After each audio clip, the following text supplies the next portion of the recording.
नमस्कार, स्वराज एक्सप्रेस के खास प्रोग्राम जनता मांगे जवाब में आपका स्वागत है और आपके साथ मैं हूं एसपी त्रिपाठी।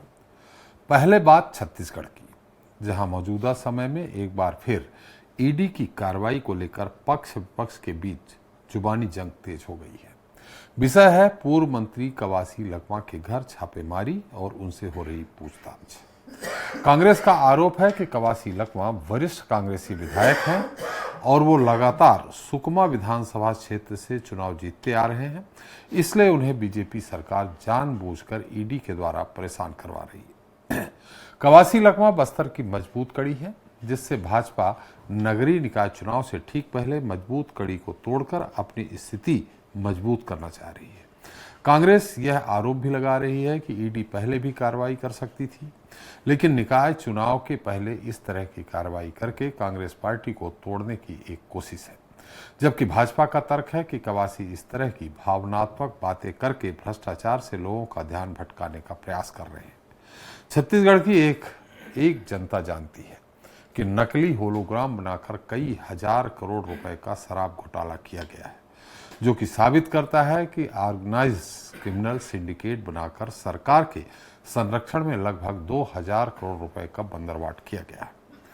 खैर, यह मामला छत्तीसगढ़ का रहा तो दूसरी तरफ मध्य प्रदेश में यूनियन कार्बाइड से निकाले गए 337 टन कचरे को पीथमपुर में निष्पादित करने को लेकर मचा घमासान आज और भी आक्रामक हो गया।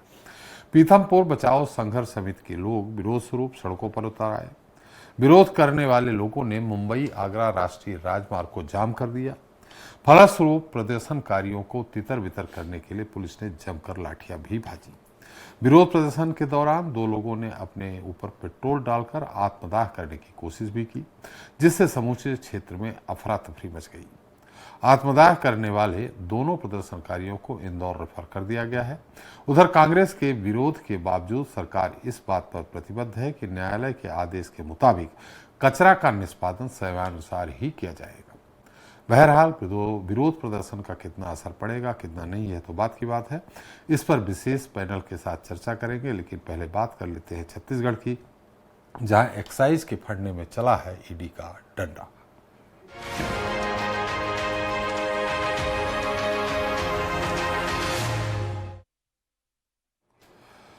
तो छत्तीसगढ़ में ईडी ने 2000 करोड़ से अधिक के शराब घोटाले के मामले में शिकंजा कसना शुरू कर दिया है।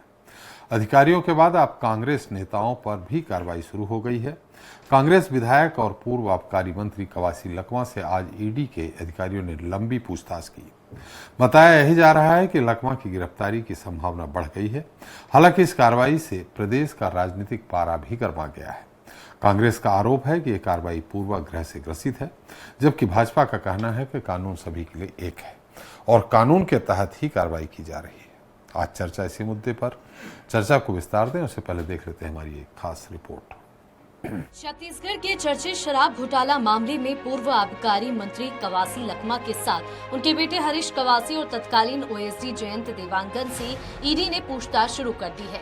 28 दिसंबर को कवासी लखमा के साथ साथ उनके पुत्र और अन्य कांग्रेस नेताओं के निवास में छापा मारा था, जिसमें ईडी ने नकद लेन देन के सबूत मिलने की जानकारी दी थी, जिसके साथ ही संपत्ति की जानकारी देने आज तक का समय दिया था। ईडी के दफ्तर जाने से पहले पूर्व आबकारी मंत्री कवासी लखमा ने कहा, मुझे जानबूझकर फंसाने का काम किया जा रहा है। वहीं ईडी की कार्रवाई पर पूर्व मंत्री डॉक्टर शिव डहरिया ने भाजपा सरकार पर निशाना साधा। ये सरकार डबल इंजन का सरकार पकड़ वार्ता के नाम से मेरे को जनता ने चुनाव जिताया आदिवासी का आवाज़ उठाने के लिए। उस आवाज़ विधानसभा में उठाया, इसलिए सरकार ने मेरे को जानबूझ के फंसाने का, परेशान करने का उद्देश्य से ये काम चल रहा है। विधानसभा में भी लखमा जी अच्छा बोलते हैं, सच्चे आदिवासी की तरह आदिवासियों की आवाज़ उठाते हैं। प्रदेश के जो गरीब तबके के लोग हैं उनकी आवाज़ हमारे विधानसभा में उठाते हैं। निश्चित रूप से वे एक अच्छे वक्ता भी हैं। चुनाव के वक्त इस तरह की जो गतिविधियां हो रही है, निश्चित रूप से ये कांग्रेस पार्टी को तोड़ने की साजिश है। कांग्रेस के बयान पर उप मुख्यमंत्री अरुण साव ने कहा कि प्रवर्तन निदेशालय ईडी एक केंद्रीय जांच एजेंसी है। जो जानकारी है वो जानकारी उपलब्ध करानी चाहिए। चाहे वो छोटा आदमी हो या बड़ा आदमी। एजेंसी समान रूप से जांच करती है। चाहे कोई छोटा आदमी हो बड़ा आदमी हो, जांच एजेंसियों को जो जांच के तथ्य है वो स्पष्ट रूप से बताना चाहिए। इसमें भावनात्मक बातें करने से या किसी बात को कहने से विषय नहीं बनेगा। आपको ईडी ने पूछताछ के लिए बुलाया है, जिसे भी बुलाए, जांच एजेंसियां हैं, जांच में सहयोग करें लखमा जी। बहरहाल ईडी ने कवासी लखमा को अपने मंत्रित्व काल में अपराध की आय का मुख्य प्राप्तकर्ता बताया। साथ ही घोटाले से जुड़े कई महत्वपूर्ण साक्ष्य मिलने का दावा किया है। वही राजनीतिक प्रत्यारोप। अब देखना होगा कि कवासी लखमा और अन्य कांग्रेसी नेताओं के खिलाफ ईडी को मिले सबूत कितने पुख्ता है। स्वराज एक्सप्रेस के लिए रायपुर से दिलीप साहू की रिपोर्ट। तो इस मुद्दे पर ज्यादा चर्चा के लिए मौजूद हैं प्रवीण साहू जी हैं, बीजेपी प्रवक्ता हैं, अजय गंगवानी जी हैं, कांग्रेस प्रवक्ता हैं, के शर्मा जी वरिष्ठ पत्रकार हैं, अजय त्रिपाठी एग्जीक्यूटिव एडिटर हमारे साथ हैं। आप सभी का हमारे इस खास कार्यक्रम में स्वागत है। आपसे ही सवाल है गंगवानी जी, जो भी कार्रवाई हो रही है, आप भी जानते हैं शराब घोटाला हुआ था, नकली होलोग्राम बना था और उसको लेकर के कुछ लोग अधिकारी जेल में भी हैं। अब इन स्थितियों में कवासी लखमा जी उस समय मंत्री थे, तो आबकारी मंत्री जी का दायित्व यहां बनता है कि नहीं बनता है कि ईडी को सही जवाब दे? देखिए त्रिपाठी जी, महत्वपूर्ण बात यह है कि कवासी लखमा जी 5 बार के विधायक हैं। लगातार भारतीय जनता पार्टी न कभी विधानसभा चुनाव जीत पाई, न जिला पंचायत, न नगर पंचायत। तो कहीं ना कहीं देखिए महत्वपूर्ण बात यह है कि जो टाइमिंग हमने पहले भी देखा त्रिपाठी जी, पहले छत्तीसगढ़ में विधानसभा चुनाव होता है, ईडी आईटी सीबीआई एक्टिव हो जाता है, फिर लोकसभा चुनाव होता है, फिर लगातार छापे होते हैं। जब अमित शाह जी छत्तीसगढ़ दौरे पे आए लोकसभा चुनाव के समय, उसके 1 या 2 दिन आगे पीछे यहाँ ईडी के छापे होते रहे। अभी भी ताजा उदाहरण देख लीजिए त्रिपाठी जी, नगरीय निकाय चुनाव, पंचायत चुनाव होने वाले हैं, उसके ठीक पहले कवासी लखमा पे जो दुर्भावनापूर्वक जो टारगेटेड कार्रवाई की जा रही है, ये सिर्फ और सिर्फ राजनीतिक स्टंट है और चुनावी फायदे का प्रयास है। महत्वपूर्ण बात है कि इस प्रकार के छापे से ये कांग्रेस पार्टी की छवि को धूमिल करने का प्रयास कर रहे हैं। साथ ही साथ कवासी लखमा जो 5 बार के विधायक हैं, सीधे साधे आदिवासी नेता हैं, जो इनकी बहुत अच्छी राजनीतिक छवि है, जिसके चलते बस्तर में लगातार जो है राजनीतिक रूप से भारतीय जनता पार्टी को नुकसान हो रहा है। दूसरी महत्वपूर्ण बात आपने कही कि ईडी की बात कर रहे हैं, तो महत्वपूर्ण बात यह है कि ईडी लगातार शराब घोटाले की बात कर रही है। अभी तक मेरा सबसे बड़ा यह प्रश्न यह है कि ईडी की अभी तक जो है वो फाइनल चालान क्यों पुटअप नहीं कर रही है। आज ट्विटर पे वो करने के बजाय सार्वजनिक करें कि भैया कवासी लखमा जी ने खुद स्पष्ट रूप से कहा कि मेरे घर पे 1 रुपए की कैश नहीं मिली है, कोई दस्तावेज नहीं मिली है।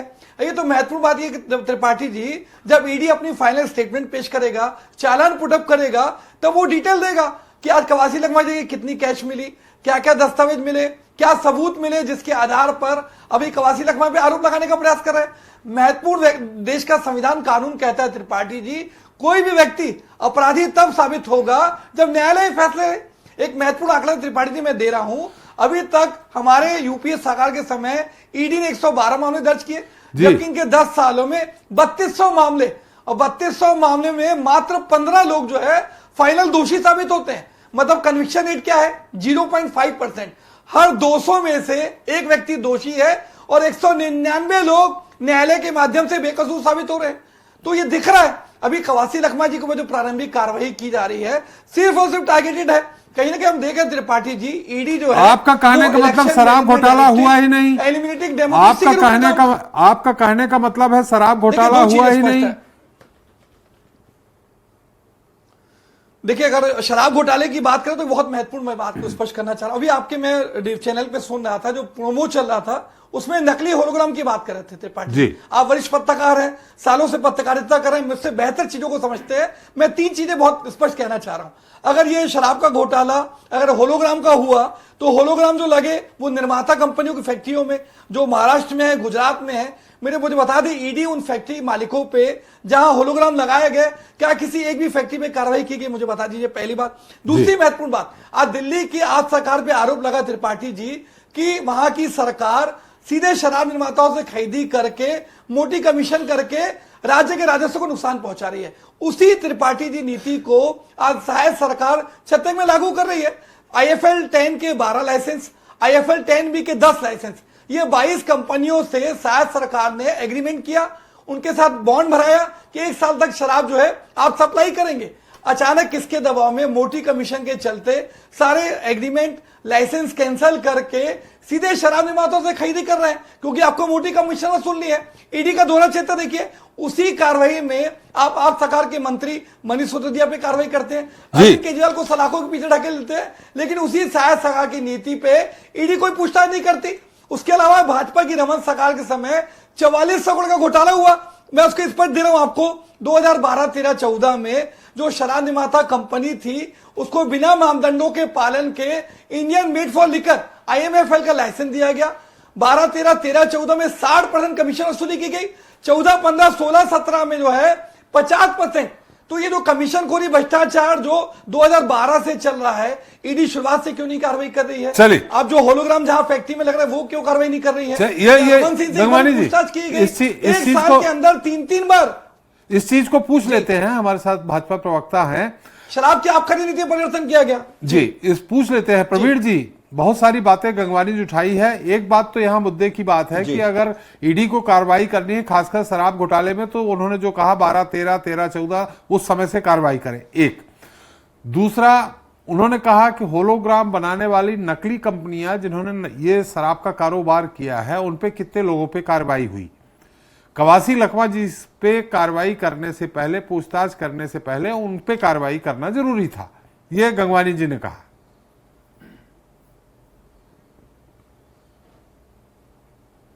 देखिए, सबसे पहले भारत माता की जय कहूंगा, आपके सम्मानित चैनल के सभी जनता और आदरणीय आपको नमस्कार, प्रणाम। देखिए, बहुत सारी बातें आदरणीय हमारे गंगवानी जी प्रवक्ता ने किया। महत्वपूर्ण विषय ये था कि भाई वो निर्दोष है लखमा जी, यदि निर्दोष है तो भाई जो जांच है उसका सामना करें। पूरी कांग्रेस पार्टी की बौखलाहट दिखाती है कि निश्चित रूप से दाल में कुछ न कुछ काला है और कहीं ना कहीं पूरी दाल ही काली है। प्रदेश की जनता जानती है कि पिछले 5 साल में क्या हुआ था, शराब का घोटाला हुआ था भाई। इसलिए तो जनता देख रही थी कि शराब के एक शराब की दुकान में 2 काउंटर, एक वैध काउंटर और एक अवैध काउंटर, शराब के अगर कहे तो नकली होलोग्राम बनता था इस प्रदेश में। और तो और जो MRP के ऊपर स्टिकर लगाकर जो है ऊंचे दामों पर शराब को बेचा जाता था। और निश्चित रूप से एक सिंडिकेट के माध्यम से इस प्रदेश की जनता का जो गाढ़ा कमाई है उसको भ्रष्टाचार की भेंट चढ़ा दिया गया। इसलिए पूरी कांग्रेस पार्टी आज बौखलाई हुई है। ये कन्विक्शन रेट की बात कर रहे थे, चलिए एक बार मैं आपके कन्विक्शन रेट को मान भी लूं तो भाई आपको ईडी की जांच में सपोर्ट करना चाहिए। आपके आदरणीय महोदय, मैंने डिस्टर्ब नहीं किया, बार बार आपके पार्टी की बौखलाहट दिखाती है कि निश्चित रूप से कहीं ना कहीं आपके वरिष्ठ नेता, आपका आला कमान शीर्ष नेतृत्व इसमें सम्मिलित है। भाई आप जांच का सामना कीजिए, दूध का दूध होगा, पानी का पानी। लेकिन ये बौखलाहट दिखाती है कि निश्चित रूप से कवासी लखमा जी के माध्यम से इस प्रदेश में शराब के विषय में 2000 करोड़ से अधिक का घोटाला हुआ है। रही बात देखिए कार्रवाई किस पर हो रही है, किस पर नहीं हो रही है। ईडी एक संवैधानिक संस्था है, वो अपनी कार्रवाई कर रही है, चाहे वो होलोग्राम बनाने वाली कंपनी पर हो, चाहे तत्कालीन मंत्री हो या अधिकारी, प्रत्येक व्यक्ति पर कार्रवाई होगा, चाहे वो विधायक क्यों ना हो, साधारण व्यक्ति क्यों ना हो, कोई भी व्यक्ति इस या कोई भी संस्था कार्रवाई से बची नहीं जाएगी। क्योंकि देखिए अपराधियों को संरक्षण देने वाली पार्टी कोई है तो कांग्रेस पार्टी है। देखिए, और निश्चित प्रवीण जी, गंगवानी जी ये कह रहे हैं कि वो जो 2 कंपनियां जिन्होंने नकली होलोग्राम बनाया है उन पे कार्रवाई हुई कि नहीं हुई। देखिए, गुजरात और महाराष्ट्र की कंपनियां, मैं वही कह रहा हूं। देखिए, कोई कार्रवाई नहीं होगी, ईडी संवैधानिक संस्था है, वो संवैधानिक संस्था काम करेगी। देखिए, मैं ईडी का प्रवक्ता नहीं हूं, उनके कार्य करने की शैली निश्चित रूप से वो अगर कहे तो अगर कह सकते हैं कि वे संविधान के माध्यम से कर रहे हैं। जहां जहां उनको लगेगा कि जो कार्रवाई करनी चाहिए वो कार्रवाई होगी, चाहे वो कंपनी पर हो, चाहे लखमा जी पर हो। लेकिन ये इनका आप देखिए अभी तक प्रदेश में नगरीय निकाय पंचायत स्तर के लिए आचार संहिता लगा भी नहीं है और ये चुनाव से जोड़ रहे हैं। मैं बता दूं कि लोकसभा चुनाव में क्या हुआ था, सुकमा से क्या हुआ, क्षेत्र से लखमा जी की परिस्थिति क्या थी। तो देखिए, कुछ भी परिस्थिति हो, कांग्रेस पार्टी केवल इसको कहीं ना कहीं भ्रमित करने का प्रयास करती है। लेकिन जनता जानती है कि कांग्रेस पार्टी का हाथ भ्रष्टाचारियों के साथ, क्योंकि देखिए भ्रष्टाचारियों को संरक्षण देने का, उनका संवर्धन करने का काम तो कांग्रेस पार्टी करती है। पूरे कांग्रेस पार्टी को खुलकर कहना चाहिए कि जो जांच करवाने करवा लो, जिस संस्था से करवाने करवा लो, लेकिन उस संस्था का सपोर्ट करने के बजाय विरोध करते हैं। ये विरोध बता देता है कि कहीं ना कहीं आपके जो हाथ है वो भ्रष्टाचार के माध्यम से रंगे हुए हैं। जनता की गाढ़ी कमाई को आपने भ्रष्टाचार के जो है भेंट चढ़ा दिया। अरे भाई, दूध का दूध और पानी का पानी जो जांच के माध्यम से हो जाएगा और प्रत्येक व्यक्ति जो दोषी पाया जाएगा उसको जेल के पीछे डाला जाएगा। देखिए, और आदरणीय महोदय, मैं आपको कहना चाहता हूं, 5 साल तक चिल्ला चिल्ला कर कह रहे थे कि भाई आप यदि हमने कुछ काम किया, गलत काम किया तो आप जांच करवाइए। अब 1 साल के भीतर जांच हो रही है तो हमें बौखला रहे हैं। ये कहते थे कोई घोटाला नहीं हुआ है, घोटाला किया तो आपने जांच क्यों नहीं करवाया। देखिए जो घोटाला किए सब पर जांच होगी। सीजीपीएससी में घोटाला किया था, उसकी सीबीआई जांच कर रही है। आपने शराब घोटाला किया, उसकी भी जांच हो रही है। तो प्रत्येक घोटाले की जांच होगी और आपका जो भ्रष्टाचार का सिंडिकेट है वो पकड़ा जाएगा। लेकिन गंगवानी जी का कहना कि टाइमिंग गलत है। देखिए आपने कहा आचार संहिता नहीं लगी है, बात सही है, लेकिन आप भी जान रहे हैं मुख्यमंत्री जी का स्टेटमेंट है कि जल्द ही चुनाव समय पे कराए जाएंगे, थोड़ा बहुत देर जरूर हो सकती है, तो टाइमिंग गलत है। गंगवानी जी मैं आ रहा हूं, एक बार के शर्मा जी से पूछ लेते हैं। के शर्मा जी, वास्तविकता क्या है? देखिए वास्तविकता यही है कि शराब घोटाले को लेकर भाजपा, शराब और कोयला भी ले सकते हैं, दोनों घोटालों के मामले को लेकर भाजपा लगातार आरोप लगाती रही भूपेश सरकार के समय। उसके बाद इसकी जांच हो रही है, कई जेल में है कह सकते हैं, लेकिन कांग्रेस अभी तक दोनों ही घोटालों को स्वीकार नहीं की। जो बात आप डिस्टिलरी के खिलाफ कार्रवाई की बात कर रहे हैं, तो उस समय ईडी ने यह कहा कि 3 डिस्टिलरी से ही शराब खरीदी गई, किसी से 52%, केडिया से, भाटिया से 30% और वेलकम ग्रुप से 18%। इनके खिलाफ कार्रवाई क्यों नहीं है? ये ईडी के, जैसे भाजपा प्रवक्ता से आपने पूछा, उन्होंने कहा कि ईडी जांच का मामला है। दूसरी चीज ये है कि एक अनपढ़ मंत्री बनाने का क्या ये नुकसान है? जो सिंडिकेट, जो आपराधिक गिरोह है, उन्होंने इसका लाभ उठाया है। ये पूरी जांच पड़ताल और अभी जो आगे अभी चल रही है, जांच कर सकते हैं सुबेरे से, उसमें क्या गिरफ्तारी होती है या क्या आगे एक्शन लेती है। देखिए शर्मा जी, अनपढ़ अधिकारी तो नहीं है, अनपढ़ जो उनके कारिंदे थे वो तो पढ़े लिखे थे, और जब कारिंदे सही दस्तखत तो वही करेंगे ना, पूरा सोच समझ के। यही चीज उन्होंने कहा है कि मैं अधिकारी जो बोलते थे उन्हीं के आधार पे, चाहे वो अधिकारी जो बोलते थे जिसे उसी के सामने आज पूछताछ हो रही, जयंत देवांगन के सामने। तो दोनों बाप बेटों से जो पूछताछ हो रही है, लखमा के पिता मतलब कवासी लखमा और हरीश लखमा से, तो इनसे पूछताछ इसी के आधार पर है। मैं ये कह रहा हूं कि क्या इसके पीछे कोई और लोग हैं, जो भाजपा बार बार कहती है। तो इस पूरे मामले में आपराधिक षड्यंत्र में कौन कौन शामिल है, और जो जांच का विषय है, मेन चीज है न्यायालय में क्या स्थिति आएगी। जिस तरह से होलोग्राम की बात है, होलोग्राम नोएडा में जुर्म दर्ज होता है, उसके बाद फिर जो वहां के मालिक है उसके खिलाफ कार्रवाई होती है, लेकिन सुप्रीम कोर्ट जाके ये आता है कि इनकम टैक्स का मामला बनता है। ये तमाम प्रकार की बातें, जांच प्रक्रिया है, हड़बड़ाहट की जरूरत नहीं। जो टाइमिंग की बात है, टाइमिंग के बाद निश्चित रूप से यदि अभी गिरफ्तारी हो जाती है तो नुकसान कांग्रेस को होगा। और जो न्यायालय में कितने % की जो बात आ रही है, जो कांग्रेस कर रही है, लेकिन भ्रष्टाचार, जीरो टॉलरेंस की बात कहकर भाजपा सरकार में आई है। और ये जो जांच जितने भी चल रहे हैं, 18 लोगों का पीएससी में गड़बड़ी की बात आई, अभी एक सामने आया है, उसके अतिरिक्त 17 मामले में क्या आता है। उसी तरह से शराब के मामला है, कोयला का मामला है। अधिकारियों के बाद छत्तीसगढ़ में पहली बार किसी मंत्री को एक जिम्मेदारी तो ही है, विभाग के मंत्री रहे। मैं सिर्फ ये कर रहा हूं, क्या अनपढ़ मंत्री बनाना से एक नुकसान, जो एक आपराधिक षड्यंत्र जो गिरोह करने वाले हैं उनको एक प्रश्रय मिला, और एक बड़ा सिंडिकेट बन के 2161 करोड़ का ये घोटाला सामने आ रहा है। अभी सिद्ध होना बाकी है। जो कांग्रेस कह रही है, कांग्रेस ये कह रही है कि राजनीतिक जवाब आ रहा है कि एक वरिष्ठ नेता जो 6 बार से विधायक चुन के आ रहे हैं, उस जिले में जिला पंचायत अध्यक्ष उसके पुत्र हैं, जो और जनपद पंचायत से लेकर सभी निकायों में कह सकते हैं वहां पे कांग्रेस का कब्जा है। तो इससे क्या कांग्रेस को नुकसान वाली बात आ रही है। दूसरी चीज ये है कि देवेंद्र यादव की गिरफ्तारी के समय कांग्रेस ने जिस तरह से बड़ा प्रदर्शन किया था, कवासी लखमा के समय, आज उस ढंग से कांग्रेस एग्रेसिव होके ईडी कार्यालय के बाहर प्रदर्शन करते नजर नहीं आई है। ये भी कांग्रेस के लिए एक देखने वाली बात है। जनता के बीच जो है भ्रष्टाचार हुआ है, किसने भ्रष्टाचार किया उस पर कार्रवाई होनी चाहिए। बात यह आती है, आज भाजपा सरकार है, कांग्रेस नेताओं पर कार्रवाई कर रही है। लोकतंत्र में तो ये खूबसूरती है कि सरकार स्थायी नहीं है, कल दूसरे की सरकार आएगी, आप कार्रवाई के। आप भाजपा शासन काल में जो भ्रष्टाचार के आरोप लगा रहे थे, 5 साल आपको अवसर मिला, कितने को जेल भेजे, ये सवाल जनता के बीच में। ये तमाम प्रकार की बातें हैं, लेकिन ये है कि भ्रष्टाचार के खिलाफ कार्रवाई के साथ जनता खड़ी हुई है। जी हम गंगवानी जी आपसे फिर से आते हैं आपके पास। अजय जी एक बड़ी संक्षिप्त टिप्पणी इस पूरे मुद्दे पे, गंगवानी जी से एक बार फिर उनका तर्क जानेंगे। देखिए पूरी कहानी में 2 विषय बहुत शानदार हैं। वो इस कहानी से भी देखिए चुनाव की टाइमिंग्स मैच करती है, जो हम लोग मीडिया के माध्यम से समझते हैं। दूसरा, बीजेपी जो जीरो टॉलरेंस की नीति पे बात करके इलेक्शन जीतती आई है, तो स्वाभाविक रूप से बीजेपी कुछ ना कुछ एक्शन बीजेपी सरकार में होंगे, ताकि ये पब्लिक में मैसेज जाने की कोशिश की जाए कि जीरो टॉलरेंस नीति अपनाई जा रही। 2 ही मुद्दे इस समय, ये इसी मुद्दों को लेकर ईडी आगे बढ़ रही है। जी गंगवानी जी,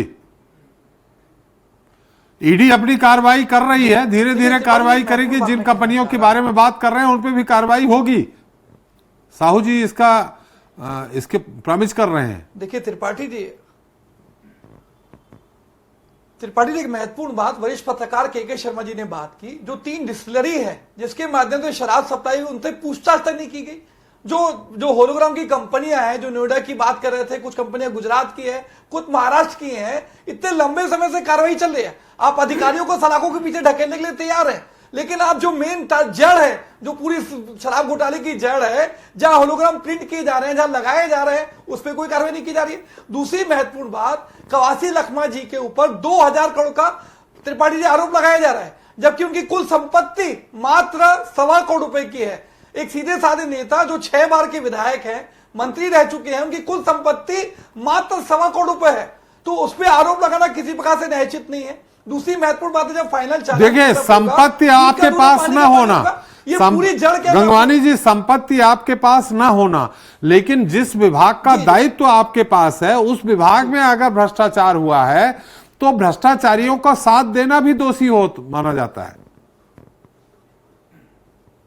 त्रिपाठी जी, मैं एक चीज स्पष्ट कहना चाह रहा हूं, अभी कुछ भी चीजें स्पष्ट नहीं है। अभी सिर्फ ईडी आरोप लगा रही है, कोई व्यक्ति दोषी है नहीं है, भ्रष्टाचार में शामिल है कि नहीं, ये निर्णय आप और मैं यहां बैठ के नहीं ले सकते त्रिपाठी जी। ये निर्णय लेगा देश का न्यायालय, जो ये निर्धारित करता है, देश का कानून संविधान। जब प्रक्रिया पालन किया जाएगा, सबूत तथ्य पेश किए जाएंगे। दूसरी महत्वपूर्ण ईडी क्या है, इस पर उससे बताइए ना कि क्या 1 रुपए की कैश मिली क्या वहां पे, पहली बात। दूसरी महत्वपूर्ण बात है, शीतकालीन सत्र में यही कवासी लखमा जी दंतेवाड़ा के एक नाले पे 3 पुलिये के भ्रष्टाचार को खुलकर सामने लाया, जिसमें जो सत्ता पक्ष था वो कटघरे में रहा। आज बिना टेंडर के, बिना प्रशासनिक अनुमति के जिस प्रकार से भ्रष्टाचार किया गया, कवासी लखमा ने पूरी दमदारी से उठाया। तो ये 2 टारगेट है, एक तो उनसे बदला लेने का प्रयास है, आज लगातार जो है वहां पे वो चुनाव जीतने की स्थिति में नहीं है, तो कांग्रेस पार्टी की छबील धूमिल करने का प्रयास है। एक महत्वपूर्ण बात और कह रहा हूं त्रिपाठी जी, पहले भी माननीय मोदी जी लोकसभा चुनाव में प्रफुल्ल पटेल के लिए कहते हैं भैया ये सिंचाई घोटाला किया है, अजीत पवार जी के लिए कहते हैं 70,000 करोड़ का घोटाला किया। ये वही व्यक्ति जब भारतीय जनता पार्टी में शामिल होते हैं, प्रफुल्ल पटेल की संपत्ति जो ईडी ने सीज की थी वो उसको फ्री कर देते हैं। वही अजीत पवार जिसको मोदी जी कहते हैं 70,000 करोड़ का घोटाला किया है, वो ईडी की सरकार में भाजपा का उप मुख्यमंत्री बनता है। तो ये एकनाथ शिंदे, मुकुल राय, हेमंत बिस्वा शर्मा, ज्योतिरादित्य सिंधिया। अब छत्तीसगढ़ की बात करिए, महाराष्ट्र अभी छोड़ दीजिए, ऐसे व्यक्ति थे। महाराष्ट्र छोड़ दीजिए, अभी छत्तीसगढ़ की बात कर लेते हैं। छत्तीसगढ़ की बात करता हूं मैं आपको, मैं त्रिपाठी छत्तीसगढ़ की बात कर रहा हूं आपको। चिंतामणि महाराज, जिसकी ईडी कहती रही कि कोल घोटाले के आरोपी हैं, करोड़ों रुपए की रिश्वत लेते हैं, यही चिंतामणि महाराज भारतीय जनता पार्टी में शामिल होते हैं। त्रिपाठी जी, आज एसीबी जो एफआईआर दर्ज करती है उसमें चिंतामणि महाराज का नाम हटा दिया जाता है। ये चिंतामणि महाराज सांसद का चुनाव लड़के भारतीय जनता पार्टी के सांसद बनते हैं। तो ये क्या हो रहा है, आज ईडी आईडी सीबीआई के दम पे प्रेशर पॉलिटिक्स की जा रही है, दबाव की राजनीति की जा रही है, दल बदलने का प्रयास किया जा रहा है। एक महत्वपूर्ण बात कह रहा हूं त्रिपाठी जी, इंडियन एक्सप्रेस की रिपोर्ट में स्पष्ट रूप से कहा गया, उनकी हेडलाइन थी कि 90% लोग जिस पे ईडी कार्रवाई कर रही है वो आगे चल के भारतीय जनता पार्टी में शामिल हो जाते हैं। अभी का लोकसभा चुनाव में 112 लोग, बहुत महत्वपूर्ण आंकड़ा त्रिपाठी जी, 112 लोग को प्रेशर पॉलिटिक्स के दम पे दूसरी पार्टी से भारतीय जनता पार्टी में शामिल करके उनको सांसद का चुनाव लड़ाया जाता है। तो ये केन प्रकारेण जो प्रेशर पॉलिटिक्स के लिए विपक्ष की छवि, मतलब गंगवानी जी कवासी लखमा पे प्रेशर डाल के उनको बीजेपी शामिल करने जा रही है, आपका कहने का मतलब है? नहीं, देखिए मैं स्पष्ट रूप से कह रहा हूं, भारतीय जनता पार्टी चुनाव जीतने के लिए किसी भी हद तक जा सकती है। आप लगातार हमने देखा, ऑपरेशन लोटस देख लीजिए, महाराष्ट्र में, मध्य प्रदेश में, गोवा में, मणिपुर में, कर्नाटक में लोकतंत्र द्वारा चुनी गई सरकार को गिराने की साजिश और षड्यंत्र भारतीय जनता पार्टी का मूल क्षेत्र है। मैं आपको आखिरी महत्वपूर्ण उदाहरण दे रहा हूं, राजस्थान के मुख्यमंत्री अशोक गहलोत, उस पर ईडी की कार्रवाई, आज पश्चिम बंगाल में ममता बनर्जी पे कार्रवाई, महाराष्ट्र में उद्धव ठाकरे पे कार्रवाई, झारखंड में हेमंत सोरेन पे कार्रवाई और दिल्ली में अरविंद केजरीवाल पे। एक महत्वपूर्ण, मैं सुप्रीम कोर्ट का कोर्ट दे रहा हूं त्रिपाठी जी, जब अरविंद केजरीवाल को सुप्रीम कोर्ट ने जमानत दी, वो स्पष्ट रूप से क्या कहते हैं कि ईडी किसी भी व्यक्ति को, चाहे वो राजनीतिक व्यक्ति हो या कोई अधिकारी हो, बिना तथ्य के, बिना पर्याप्त सबूतों के जेल के सलाखों के पीछे न डाके। आज अरविंद केजरीवाल को इतने समय के बाद जमानत दी गई और उन्होंने स्पष्ट रूप से निर्देश दिया, अरे जमानत तो देने का कोर्ट का काम है भाई, ईडी ने थोड़ी जमानत दी, कार्रवाई न करे। कोर्ट का काम है जमानत देना। देखिए ईडी के, मैं वही तो कह रहा हूं, त्रिपाठी जी मेरी बात को सुन नहीं रहे शायद मेरे ध्यान से, जी। वही कह रहा हूं, सुप्रीम कोर्ट ने ईडी के केस के खिलाफ अरविंद केजरीवाल को जमानत दी और आधार क्या बताया, ईडी के पास अरविंद केजरीवाल के खिलाफ न कोई पर्याप्त सबूत है, न कोई तथ्य है जिसके आधार पर लगातार अरविंद केजरीवाल को सलाखों के पीछे ढकेला गया। आज मनीष सिसोदिया की बात करूं, ऐसे कई नेताओं जिसपे ईडी कार्रवाई करने का, गंगवानी जी आपके आरोप बहुत सारे हो गए हैं, जमानत दे रही है उन गंगवानी जी उन आरोपों का उत्तर भी तो ले लें, नहीं तो समय समाप्त हो जाएगा। प्रवीण जी उत्तर दे दीजिए, मैं कोई सवाल आपसे नहीं कर रहा हूं। देखिए सबसे पहली बात तो देखिए आदरणीय लखमा जी के अनपढ़ होने पर मैं कोई टिप्पणी नहीं करूंगा जी। लेकिन देखिए अगर कोई विभाग का मंत्री, अगर उसके मंत्री तक अगर विभाग अच्छा काम करता है तो वही मंत्री पुरस्कार लेने के लिए जाता है कि भाई मेरे नेतृत्व में अच्छा काम हुआ है, मेरे नेतृत्व में काम हुआ है, इसलिए पुरस्कार मुझे मिलना चाहिए। आप लखमा जी को देखिए, कह रहे कि भाई अनपढ़ हो तो जो काम किया है भैया वो अधिकारी ने किया, तो ये तो दोहरा रवैया है। ये संभव हो ही नहीं सकता कि बिना उनके जानकारी के इस प्रदेश में 2000 करोड़ से अधिक का घोटाला हो। निश्चित रूप से भ्रष्टाचारियों का निश्चित रूप से संरक्षण मिला, कांग्रेस पार्टी का संरक्षण मिला और कांग्रेस पार्टियों के दबाव के चलते इस प्रदेश में 2000 करोड़ का शराब घोटाला हुआ। आप कोला घोटाला देख लीजिएगा, सौम्या चौरसिया को आज तक बेल नहीं मिला। क्यों बेल नहीं मिला? निश्चित रूप से कुछ ना कुछ साक्ष्य उनके विरुद्ध है। और देखिए आज तक कांग्रेस पार्टी ने सौम्या चौरसिया के विरुद्ध एक शब्द कहा हो तो बता दीजिए। आदरणीय गंगवानी जी बहुत सारे आप जो फैक्ट लेकर आ रहे थे, मैं आपसे केवल इतना पूछता हूं, सौम्या चौरसिया के खिलाफ आपके पार्टी ने कभी एक वक्तव्य दिया तो बता दीजिए। वो हमारी पार्टी निश्चित रूप से को मालूम है, देखिए यही इनका देखिए मालूम है कि वो मुख्यमंत्री की उप सचिव थी। यही देखिए मैं बार बार कह रहा हूं, कांग्रेसियों का हाथ अधिकारी अपने आदरणीय गंगवानी जी के बौखलाहट दिखा रही है, कांग्रेसियों का हाथ भ्रष्टाचारियों के साथ। देखिए भाजपा के अभी मुख्यमंत्री का भांजा, मुख्यमंत्री का भांजा, इसलिए जो भी भ्रष्टाचार करते पकड़ा हो रही है, तो क्या मुख्यमंत्री लखमा जी हो चाहे बघेल जी की हो, सब पर कार्रवाई होगी। और जब जब कार्रवाई होगी के भांजे मंत्रालय में खुलेआम रिश्वत लेते पकड़ाते, देश का जो तो क्या मुख्यमंत्री जिम्मेदार है बता दीजिए। के माध्यम से अभी चढ़ा दिया। निश्चित रूप से जनता सब कुछ देख रही है और ईडी स्वतंत्र रूप से अपनी कार्रवाई कर रही है। चलिए लेकिन अगर न्यायालय से कवासी लखमा अगर बरी होते हैं या आगे कुछ नहीं होता है तो साहू जी ये मानेंगे आप कि हाँ कवासी लखमा जी को ईडी जानबूझ के फंसा रही है, ये मानेंगे? बहुत बढ़िया प्रश्न त्रिपाठी, बहुत अच्छा प्रश्न पूछा। मैं स्पष्ट रूप से कह रहा हूं, देखिए किसी भी व्यक्ति को दोषी या निर्दोष साबित करने का काम न्यायालय का है, तो भाई जो भी न्यायालय निर्णय करेगा हम उसका सम्मान करेंगे। लेकिन ये बताइए अगर वही कोर्ट अगर मान लीजिए वही संवैधानिक संस्था कह रही है कि भाई आपके विरुद्ध कुछ साक्ष्य पाए गए हैं, आप आकर आप अपना पक्ष रखिए, तो उसको पक्ष रखने में क्या आपत्ति है? नहीं रख रहे हैं, आज शायद उन्होंने रखा भी है, लगातार कह रही है परेशान कर रही है, बेटे के साथ जाके उन्होंने रखा भी है। वही पे कह रहा हूं 8 घंटे की परेशानी क्या है जी, परेशानी क्या कांग्रेस पार्टी को बता दीजिए। लेकिन देखिए इस प्रकार भूपेश बघेल जी कहते थे ना, अपने प्रदेश अध्यक्ष के रहते कि मेरे पास झीरम गाड़ी के सबूत है, सीएम मंत्री सारे सबूत गायब हो जाते हैं। का हाथ भ्रष्टाचारियों के साथ, चलिए कोला घोटाला हो, चाहे सीजीपीएससी घोटाला हो, चाहे शराब घोटाला हो, चाहे गोठान घोटाला हो, प्रदेश में पिछले 5 साल में ये तो खैर केवल घोटाला किया है। साहू जी ये समय बताएगा, इनको परेशानी होती है, समय बताएगा और न्यायालय तय करेगा कि घोटाले में कौन शरीक है कौन नहीं शरीक है। लेकिन गंगवानी जी चूंकि वो उस विभाग के मंत्री थे और घोटाला हुआ है ये दिख रहा है। अभी अलग बात है कि कंपनियों पे कार्रवाई हुई नहीं, पूछताछ आगे होगी कि नहीं होगी। और लेकिन कवासी लखमा जी को अगर पूछताछ के लिए बुलाया गया है तो निश्चित तौर पे उनका विभाग था, बुलाया जाना भी चाहिए। और ये बात अलग है, अभी गिरफ्तारी तो नहीं की है ना ईडी ने, बड़े सहयोग कर रहे हैं वो पूरा। जी। चलिए हमारा समय भी समाप्त हो गया। बहुत बहुत धन्यवाद गंगवानी जी आपका, प्रवीण साहू जी आपका, के शर्मा जी आपका हमारे साथ चर्चा में शरीक होने के लिए और अपना समय देने के लिए। तो बहरहाल छत्तीसगढ़ में ईडी की कार्रवाई के बाद से बयानबाजी का दौर शुरू हो गया है। पक्ष विपक्ष के बीच ईडी को लेकर वार पलटवार सामने आ रहा है। इस पूरी कार्रवाई को कांग्रेस निकाय चुनाव से जोड़कर बता रही है। कांग्रेस का आरोप है कि बीजेपी चुनाव से डरी हुई है, इसलिए कांग्रेस नेताओं पर कार्रवाई कर पार्टी को नुकसान पहुंचाने का काम किया जा रहा है। तो वहीं बीजेपी का कहना है कि जैसी करनी वैसी भरनी। भ्रष्टाचार के मामले में किसी को भी बख्शा नहीं जाएगा। इस मामले पर कवासी जी को जानकारी उपलब्ध करानी चाहिए, चाहे छोटा आदमी हो या बड़ा आदमी।